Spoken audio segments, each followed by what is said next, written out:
go and get your picture took. Hold up your fingers. Stay there.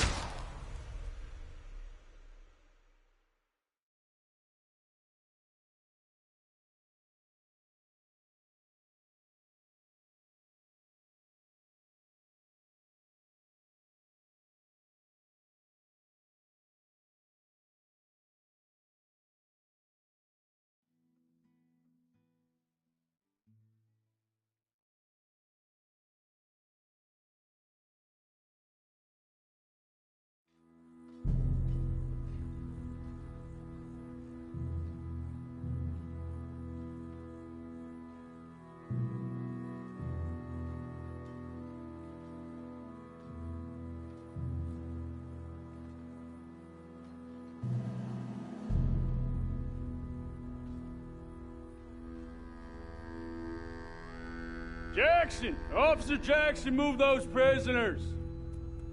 Officer Benton! Kitchens aid staff!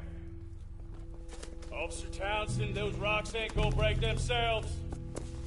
What are you standing there for? Get moving! What are you looking at? Go on, get moving!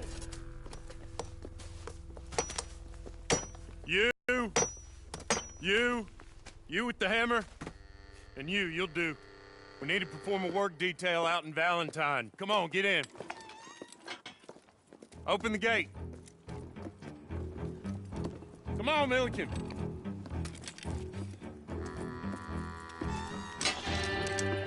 Yeah!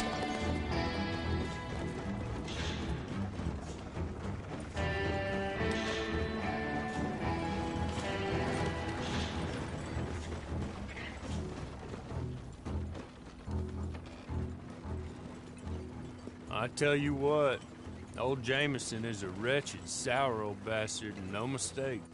You lot stay calm in there. We weren't saying nothing. Well, you are now. Shut up.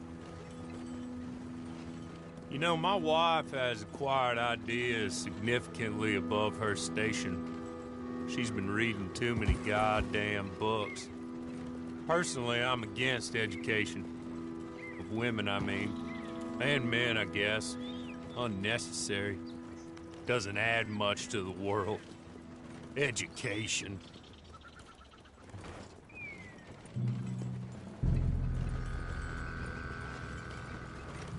Good day, gentlemen. Oh. Don't do anything stupid. Nobody gets shot. Act like fools, and the pair of you will be dead within a minute. Now, what are your names? Jenkins and Milliken. Well, Mr. Jenkins and Mr. Milliken, throw your guns to the ground and get on down here. That's it. Very glad to meet you. It's not worth being rash. You boys get paid a salary. You get that salary whether these people escape or not. Your wives presumably want you alive. Let them out. Now, please. Okay. You all run away. Aside from you. Try to stay out of trouble. This is a stroke of good fortune for all of you. Use it. Now, Mr. Jenkins and Mr. Milliken, be so kind as to quickly run away before somebody gets shot entirely unnecessarily. Go on, don't look back. Mr. Wendt, I believe it was $50 we agreed on. It was. Here's 50 each. Each? Yes. Now get out of here, both of you. My employer and I appreciate your professionalism. All we did was stand there and look tough. And you did it fantastically well. Good day, gentlemen. Now, ma'am, how about you pick up these guns and we move out? My mistress is waiting for us.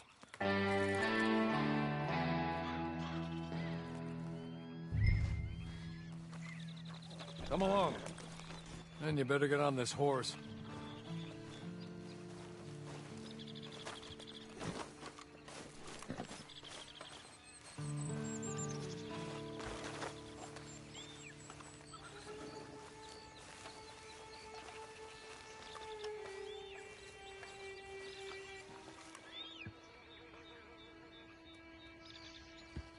It's not much of an animal, but we haven't got far to ride.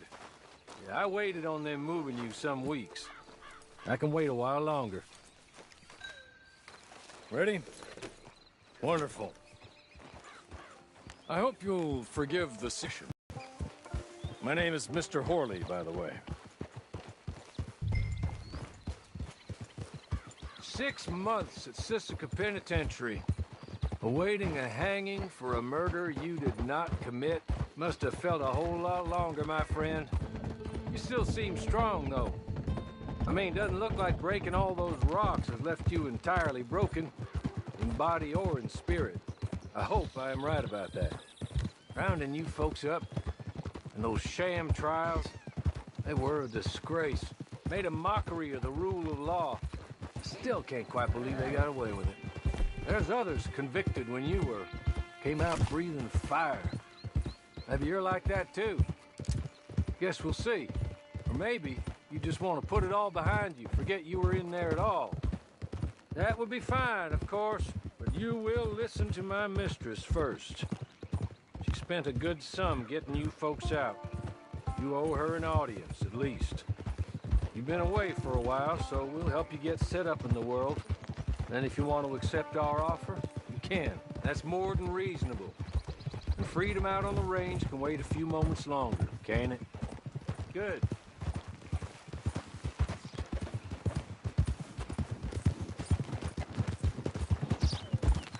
As soon as we're done, you can find your old posse. Or try and start a new one. You'll have money in your pocket to go to the store with. And there'll be chances to make more, if that's what you're after. And chances to raise hell, too, if you feel you're in the need of them. Okay. We haven't got far to go now.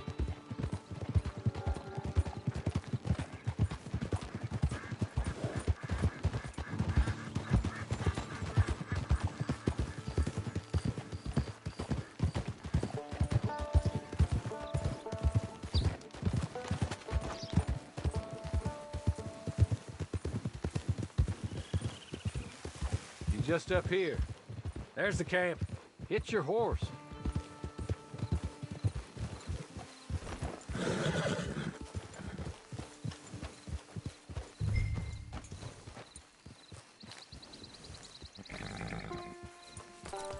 Been a while since you saw a hitching post, huh?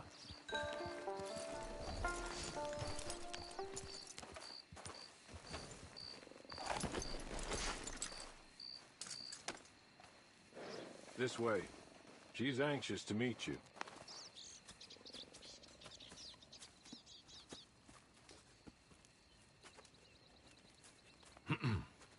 Madam, we're back. Hello. Jessica Leclerc, how do you do? What did you tell her? Nothing, as we discussed. Thank you, Horley. I do hope we haven't inconvenienced you dreadfully. But seeing as you were due to be hanged in a week, I'm sure you don't object too strongly. I know you're innocent. Well, not perhaps exactly innocent, but not guilty of what you were accused. I know you and those who were with you that died were little more than patsies, and that you were set up by one of 3 men or a woman, possibly by all of them. I can't be sure. Death, so help me God. But I will not avenge it upon them who did not cause it, or caused it unwittingly. Anyway, I'm sure this is all a touch confusing and melodramatic. Show our guests to their tent and give them some fresh clothes to put on. Very good, madam. Then serve us both a little refreshment. Certainly, madam. This way. You'll find a change of clothes in there, alongside a few other items you might need, a lasso, a knife, and a lantern, I believe.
That looks more comfortable. Hawley, Here, madam. your very good health. I suppose it beats dying, Mrs. Leclerc's husband was murdered by one of his business partners. And I intend to find out which one. Or rather, I intend for you to find out. And kill them. You're the only person I could possibly trust to do whatever it takes. Because you and your accomplices, you're the only other victims of their lies still alive. You see, you walked into the town at approximately the same time my husband was shot in the back, but by another gun, firing different bullets to those you possessed when you were arrested. These bullets, this was their mistake. You were rounded up and sentenced to death, all because you came to town and didn't talk too much and seemed like you were nasty. Anyway, here they are, the people who run Blackwater. Mr. Jeremiah Shaw, banker, real estate speculator, and crook. Mr. Amos Lansing, ranch owner, speculator, and crook. Mrs. Grace Lansing, his wife, society patroness, lover of the arts, crook, and my former best friend, Teddy Brown.